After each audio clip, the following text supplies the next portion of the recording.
Have you ever felt like your digital tools create way more chaos than clarity?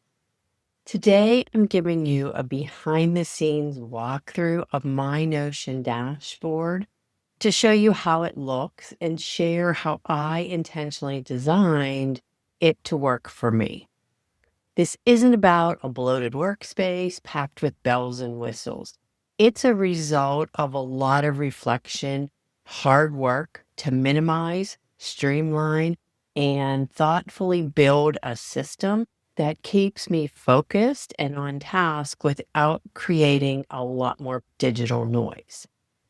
First, I needed to remove outdated information, databases that were no longer relevant to where I am today. And then I had to consider the best way to present the information so that I could easily digest it. After watching some of the best in Notion space, I realized that what works for them doesn't work for me. I don't need a ton of bells and whistles that will just distract me, nor did I want this to be my second brain. My goal is to have a dashboard that feels light, works fast, and keeps everything important right where I need it. No more, no less. Now, keep in mind, it's not about the tool itself, in my case, Notion, but the process by what works for you. So let's dive in. I'm Lee Drozak, and today I will walk you through how it's set up, the key pieces I rely on, and maybe give you some nuggets for simplifying your own workspace or process. Let's dig in.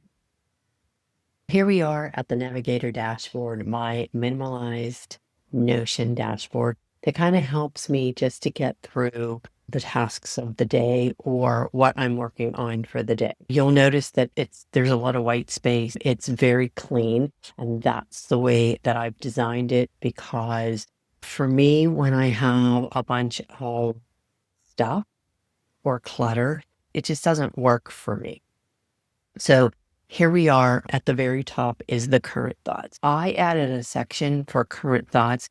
This could be just something that I need to keep in mind for the week, maybe some inspiration, motivation, or if there's something that's really important that I need to drill down on.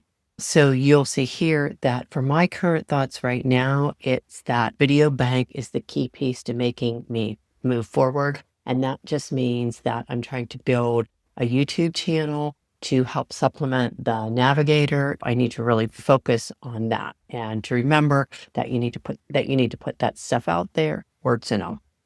So a couple things you'll notice is it's 2-column. If you're used to working in Notion, you're familiar with 2-column. If not, it's just there's an option to add 2 columns and then you can drag and drop it however wide you need it. I like to keep it a little more condensed on the left side, more like a left navigation than anything else. So here I have my quick links, and these are all the different spots that I have content creation, my numbers and metrics, and then get stuff done. I use a toggle system because if I'm not specifically looking for something in the link, I want it out of sight, out of mind.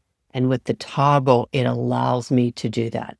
I also added icons to each of the spaces, which you don't need to do. But for me, it just gives that little bit of visual interest. If I'm working in this section, I open it up. If not, I close it and we're done with it. Quick capture are just buttons. So Notion allows you to create buttons to automate some things. And this is if I have a new video idea, if I have a new story seed, and that's just basically recording a personal experience that I've had, no matter how small it could be, or it could be something in depth that I might be able to use now or down the road. And then new AI prompts. I'm always creating new AI prompts. And rather than to have to think, what did I say for that process? I have them in the prompts. And then eventually I will build a project from that, but that's a whole nother video. And then underneath that, I have my hubs. So I still have my WordPress agency business, and I want to keep that fresh in mind and easy to access. Basically, it's just a to-do list of things that I need to get done. and then my navigator hub. And right now, that is more or less just all the brand details because it's newer. It's a newer brand for me. So I needed to start at square one, and that was building out the brand. And these are things that I want to make easily accessible. If I need a bio, here is my bio. If I need a description or a tagline or something, it's all right there. And you'll notice that when I open up any of the links, it opens in a new tab. And that's because I have my navigator. It's pinned as a favorite so that, again, it's always accessible. If I click on a link to do something, go to the expense tracker, it's a new tab, and I can always easily get back to where I need to be, which is the dashboard. So on the right side, these are things that are for me to do today and then in the interim. So the focus tasks for today, again, I have a button to add a new task. If I'm doing something and I say, oh, I need to get this done, then I add it to the new task. And so that's just an easy way to add things to the list without getting totally distracted. I have two views, due today, and this is only things that need to be due today. So I'm in a Substack daily note challenge. And as a matter of fact, I did this, so I can tick that off. I see it needs to be done. I did it, so I can click done and off it goes. And then I have this week, and that's if I'm caught up and maybe I want to get ahead of the game, then I can look and see what I have to do for this week. This was, I don't even know what this is. Next video, organizational chart. Oh, that's this one. So this should have been done. But if I didn't get it done on Monday and I want to get it done today, I can just drag it to where it needs to be. Same with these things here. So I can go back and review what hasn't been completed and then move it appropriately to where it needs to be, either by dragging and dropping or going into, this one was done, going into it in the dashboard. So again, that's due today and this week, immediate needs, and then something that needs to happen soon or is past due. And then for my goals, I used to have a whole get stuff done database creation that all it did was completely overwhelm me. So I am using the task system that I created. And one of the options is deep focus work. And this is just basically, it's like a goal, a quarterly goal that happens over time. But instead of creating all these moving parts to it, I want it just in a section where I can open it up and say, we're in phase 1, phase 2. So it's easy to look at. And then I just use the checklist to make sure that it happens or not. And then from there, I can build on it. So I have a couple things that they're called relationships. So I have a couple relationships. One is a project.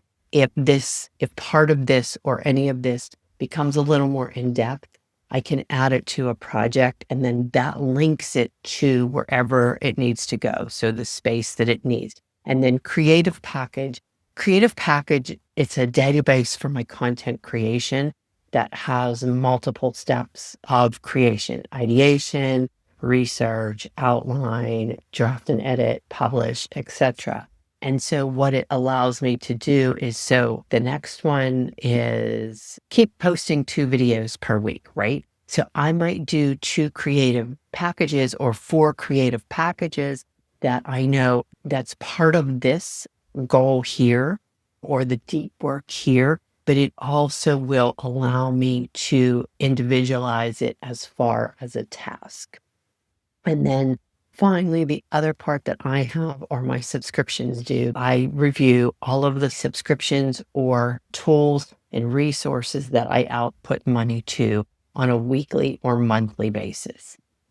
And that's it in a nutshell. There's a lot of other parts to it, but I wanted to just concentrate so that you could see every day I open up my dashboard and I think, do I need to review the current thoughts? What are some of the focus tasks that I need to focus on? If I'm working on expenses, I know I can go right here If I'm working on prompts, I can go here. So it's just an easy way to continue to find things in the most efficient and effective manner. And that's it. That's my space in a nutshell. I hope this gave you a clear sense of how a minimalized setup can still pack a serious organizational punch without drowning you in overcomplication. Remember, the best system isn't the fanciest or most feature rich. It's the one that helps you stay focused, aligned, and moving forward. If you have any questions or you want to share your own setup or you need help untangling your digital workspace, drop a comment or reach out. I'd love to hear from how you're making Notion or any other process work for you. Thanks for watching, and here's to building a system that actually supports the way you want to work. And I'll see you in the next video. Don't forget, if you found this information helpful, like and subscribe, especially if you want more minimalist workspace tips.